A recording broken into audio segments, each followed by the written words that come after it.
Welcome back to another episode of the Quarantine Diaries. Day number 13, still here locked in Meridian Woods Church of Christ. I hope this video is finding you in good health and safety during this time of quarantine for COVID-19. Hope everybody out there is having a good day. Before we get started and jump into our show, let's hear our verse of the week, read by a special guest, the Sunday Boy. Thanks, Jared. If with heart and soul you are doing good, do you think you can be stopped? Even if you suffer for it, you are still better off. Do not give the opposition a second thought. Through thick and thin, keep your hearts at attention in adoration before Christ your Master. Be ready to speak up and tell anyone who asks why you're living the way you are, and always with the utmost courtesy. Keep a clear conscience before God so that when people throw mud at you, none of it will stick. They'll end up realizing that they're the ones that need a bath. 1 Peter 3:13 through 16. Awesome. Thank you, Sunday Boy. Well, we're still talking about having an answer, being ready to have an answer for the hope that we have. And we talked a little bit about Peter having a foot-shaped mouth and these accounts in Scripture where he speaks kind of ahead of himself and then Jesus has to kind of correct him, and talked a little bit about his nickname, and we're going to cover some more of that and how that kind of just plays into his personality. If you read the story and the account of Jesus arrested in the garden, if you want to pause this and read that on the accounts in Matthew chapter 26, and then in Mark, Luke, and John also has those accounts. You can read those. You might remember the story of Peter when Jesus is about to be arrested saying, hey, do we attack with the sword? You know, they're coming for Jesus. There's a mob of a legion of soldiers, and he pulls out a sword and goes to strike someone and ends up cutting off their ear, and their ear falls to the ground, and Jesus says, you know, my kingdom is not of this sword.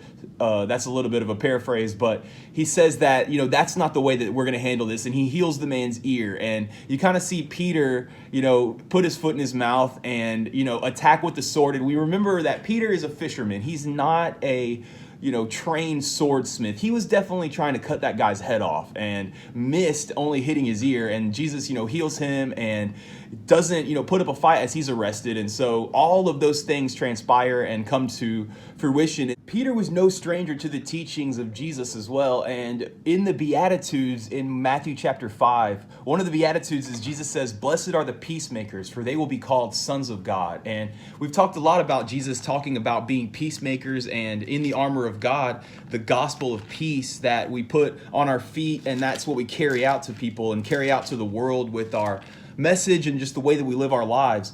Jesus's brother James also gives us some really practical wisdom about this application of peace and sowing things in peace.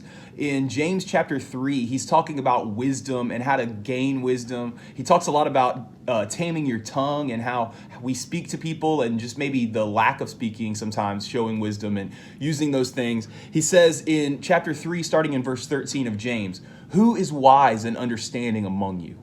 Let him show it by his good life, by deeds done in humility that comes from wisdom. But if you harbor bitter envy and selfish ambition in your hearts, do not boast about it or deny the truth. Such wisdom does not come down from heaven, but is earthly, unspiritual, and of the devil. For where you have envy and selfish ambition, there you find disorder and every evil practice. But the wisdom that comes from heaven is first of all pure, then peace-loving, considerate, submissive, full of mercy and good fruit, impartial and sincere.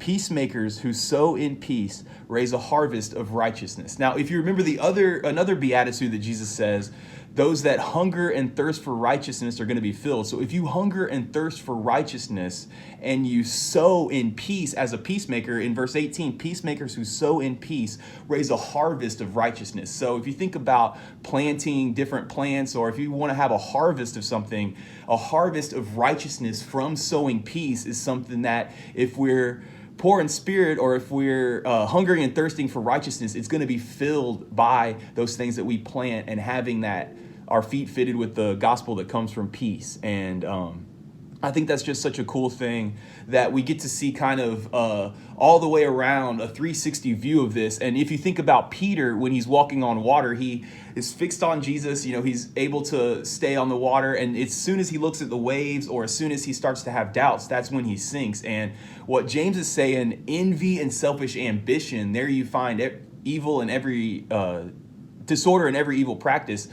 There's something that hinges in between envy and selfish ambition, where I think if we're focused on Christ and that's where we're living from and trying to stay in between those two things, he's going to bless us and let us grow in those. And like we said with the fruit of the Spirit, you know, sometimes it's things that are pruned in us and grow through different times in our lives. And so I think if we look through it from Peter's perspective, all these things that he learns and the way that he grows, and Christ has this patience with him as he grows, it's a pretty powerful thing to us as Christians, because sometimes I think that we do just want those things. And sometimes it is difficult to not either focus on yourself or focus on others, maybe what we don't have or what they have, or what they have and what we may not have. And so think about that in those things in your life that you can use to sow peace and put on, or having our feet fitted with the readiness that comes from the gospel of peace. So that's my prayer and my encouragement for you today. If you have any questions or comments or thoughts about any of this, comment on this video or email me at jared@meridianwoods.org. Don't forget about Trivia Tuesday. That question is still up, and I think I might have actually spoiled part of it a minute ago. But those questions, so send those. We'll reveal those winners on Friday. Well, before I sign off today, let's go ahead and see another brand new segment. Jared, take us out.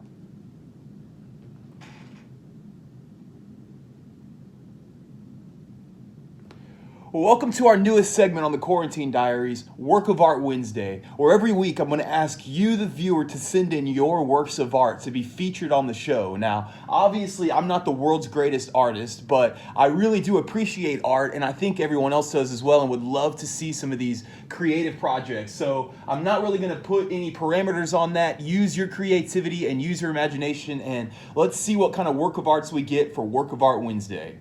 Back to you, Jared.